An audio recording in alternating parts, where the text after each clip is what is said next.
इस वक्त हमारे साथ मोहम्मद नसीम साहब मौजूद हैं जो कि गाड़ी को मॉडिफाई करते हैं, एक्सीडेंटल गाड़ी जो है उनको ठीक करते हैं।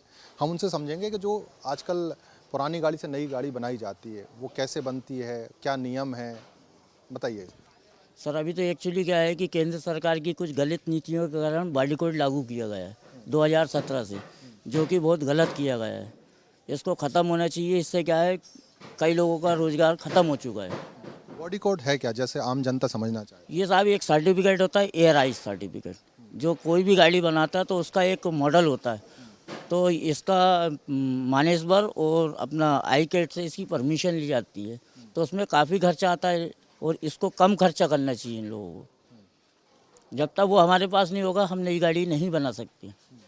लेकिन हम देख रहे हैं कि पूरे देश में कई लोग अभी गाड़ियां बना रहे हैं, तो क्या आपको लगता है कि सबके पास कोड होगा? नहीं, किसी के पास नहीं, सब अनलीगल बन रही हैं।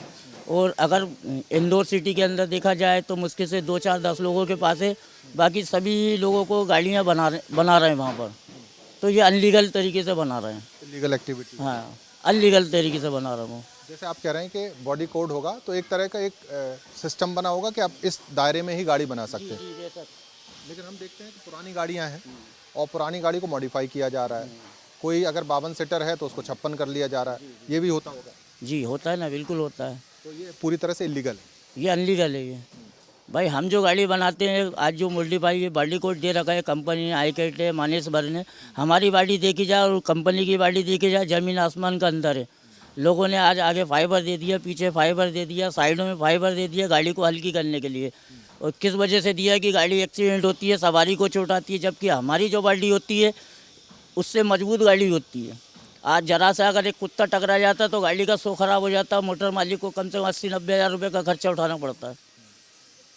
जैसे हम देख रहे हैं कि गाड़ी मॉडिफाई हो गई और पुरानी गाड़ी से नई बन गई, क्या इसका कोई नियम है? जैसे एक तो बॉडी कोड हो गया, बॉडी कोड है, नियम है इसका। आप जो रजिस्टर्ड है बॉडी बिल्डर, उससे आप काम कराइए, आप वो गलत नहीं करेगा। अनलीगल जो बैठे हुए हैं वो लोग वो करेंगे तो वो करेंगे ना। आप कह रहे हैं कि अलग अलग शहरों में, चाहे इंदौर हो, भोपाल हो, कई हिस्सों में इस तरह का काम चल रहा होगा, तो इसको रोकने की जिम्मेदारी आरटीओ की और प्रशासन की है। आरटीओ की है, प्रशासन की है, और जो बॉडी कोड जिसने दे रखा है उन लोगों की ये जिम्मेदारी है। तो जो जैसे अब तो खुलेआम ही चल रहा है, एक के पास मान लीजिए बॉडी कोड है और 4 जगह काम चल रहा है, तो ऐसा अनलीगल है ये अनलीगल है, ये अनलीगल है। इसको कैसे रोका जा सकता भाई जिसने बॉडी कोड लिया है वो खुद स्वयं करे ना काम। आप क्या है 10 10 20 20 हज़ार लेके लोगों को बॉडी कोड दे रहा हो, ये गलत है। है? और नियम क्या कहता है कि अगर एक बॉडी कोड है तो वो अपने लिए ही है, वो किसी को ट्रांसफर नहीं कर सकता। किसी को आप ट्रांसफ़र नहीं कर सकते।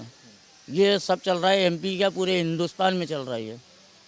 एक चीज़ और समझना चाहेंगे, जैसे कोई पुरानी गाड़ी आती है, जब पहले 2017 के पहले आपके पास आती होगी, तो आप ये देखते थे कि वो फिट है कि नहीं है, फिटनेस उसकी ठीक है कि नहीं, या उसकी ज़रूरत नहीं पड़ती थी, मालिक ने कहा कि आप इसको ठीक कर दो, हम ठीक कर देते थे या बना देते थे? नहीं, हम लोग हमारे पास जो गाड़ी आती है, जैसे आरटीओ में जाना, फिटनेस होना है, तो हम लोग जो बॉडी बनाते हैं उसको लीगल तरीके से बनाते हैं।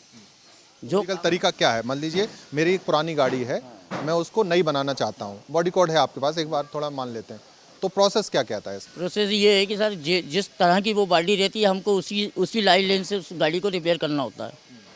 ये नहीं कि अपन अलग से कुछ करें उसके अंदर। जैसे पहली गाड़ी थी कंपनी बॉडी से, उसको उसी तरह से रिपेयर करके उसको फिटनेस के लिए तैयार किया जाता है।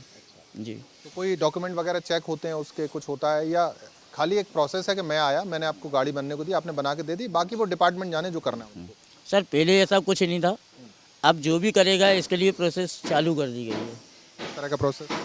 ये है कि अब जैसे कि गाड़ी जैसे मैं रिपेयर कर रहा हूँ तो इसके लिए कोई प्रोसेस नहीं, लेकिन अगर मैं नई गाड़ी बनाऊँगा तो उसके लिए मेरे को बॉडी कोड लगेगा आरटीओ के अंदर। ये अच्छा, तो वो आरटीओ से आपको एक तरह से मान्यता लेनी होगी, बॉडी कोड उनको दिखाना होगा कि मैं कर रहा हूँ ये, और अगर जिसके पास बॉडी कोड है वो सारे नियम फॉलो करेगा और उसको एक तरह से फिटनेस के लेवल पे लाएगा। जी जी बिल्कुल बेशक, बिल्कुल। ये जो गाड़ी बनाते हैं, खाली बॉडी बनाने की बात है या चेचिस इंजन भी काम होता है इसमें जब बॉडी कोड होता है, कि खाली ढांचे की बात हो? सिर्फ हमारे को बॉडी का ही देता है, बाकी चेचिस और इंजन वगैरह तो कंपनी देती है अपन लोगों को। टेक्निकल मामला हो। टेक्निकल मामला है, हमारा सिर्फ बॉडी से मतलब रहता है इसका। बहुत बहुत शुक्रिया नितिन। Thank you. तो किस तरह से देखिए बॉडी कोड होता है जिसके तहत ही गाड़ी एक तरह से, जो पुरानी गाड़ी उसको नया मॉडिफाई किया जाए, वो लिमिटेड है। 2017 के बाद सेंट्रल गवर्नमेंट ने नियम लागू किया है, और अगर मैं उसकी दर समझना चाहूँ, कितने रुपए खर्च होते हैं बॉडी कोड लेने में? बॉडी कोड में लगभग अभी 2017 में जब हम लोगों ने कोशिश करी थी तो उसमें लगभग 20 से 1 लाख रुपए खर्चा आ रहा था। तो वो कई गुना खर्चा है। अगर ये खर्चा कम हो जाए तो हम सब लोगों को आसान हो जाएगा ये लेना, और उससे हमारे भी रोज़गार चलने लगेंगे। ट्रैकिंग भी होती रहेगी। ट्रैकिंग भी सब कर लेंगे हम लोग। लेकिन इसका क्या, बाल्टीकोट का गवर्नमेंट ने इतना पैसा लगा दिया कि ये सब अमीरों के खाते में चला गया है। जैसे आपने कहा कि 20 लाख मान लीजिए फीस है और अब 1 करोड़ तक भी मामला जा रहा है, तो अगर आपको बॉडी कोड लेना है तो उसका प्रोसेस क्या होता है, किस तरह से लेते हैं उसको? सर उसका प्रोसेस क्या है, आई कैट जाना पड़ता हम लोगों को। हमारी जो उन लोगों ने ISO सर्टिफिकेट वगैरह कुछ 2-4 पेपर है वो कंप्लीट करना पड़ता हम लोगों को। फिर उसके बाद आई कैट से हम लोगों को मान्यता लेना पड़ती है। उनकी कोई एक फ़ीस होती है वो हमको जमा करना पड़ती है। फिर वो कुछ टेक्निकल चीज़ें हमको देते हैं तो उसको बना के वहाँ अप्रूव करना पड़ता हमको। तो एक तरह से पहले एक प्रपोजल बना के भी देना पड़ेगा। पर अपने को देना है, इस तरह का हम बनाएंगे। इस तरह का हम बनाएंगे प्रपोजल, पूरा मतलब पूरा बायोडाटा बना के देना पड़ता है उनको। तो आप क्या चाहते हैं कि जो बॉडी कोड के नियमन में थोड़ी ढील होनी चाहिए? ढील होना चाहिए और उसको कम से कम उसको आम आदमी खरीद सके। जो आम वर्कशॉप ओनर्स हैं उनके रीच तक होनी चाहिए, उनके पहुंच तक होनी चाहिए, इसकी कोशिश होनी चाहिए। और सर इसमें सबसे बड़ी बात क्या है, ये बाल्टीकोट आने से कम से कम हज़ारों की तादाद में आदमी बेरोजगार हुए और हज़ारों लोग बेरोजगार हुए पूरे मतलब पूरे हिंदुस्तान के अंदर। क्योंकि सबसे ज़्यादा बाल्टी लाइन के अंदर हमारे ही कारखाने, मेरा सिर्फ अकेला कारखाना का 22 से 30 आदमी काम करते थे ठेकेदार। आज मेरे पास 2 आदमी काम कर रहे हैं। तो ये केंद्र सरकार की गलत नीतियों के कारण हो रहा है। भाई इसको तो लोगों के लिए, जनता के लिए इसको कम रेट कर देना चाहिए। इसमें स्टेट गवर्नमेंट का भी कोई रोल है या सेंटर से ही चलता है? सेंटर का ही, सेंटर का मामला है, स्टेट का कोई हाथ नहीं है इसमें। और स्टेट खाली मॉनिटरिंग कर सकता है, जैसे इलीगल अगर गतिविधियां हो रही तो उस पर काम कर सकता है ना, यही है उसका। हाँ, वो तो जो केंद्र सरकार बोलेगी वो स्टेट सरकार करेगी।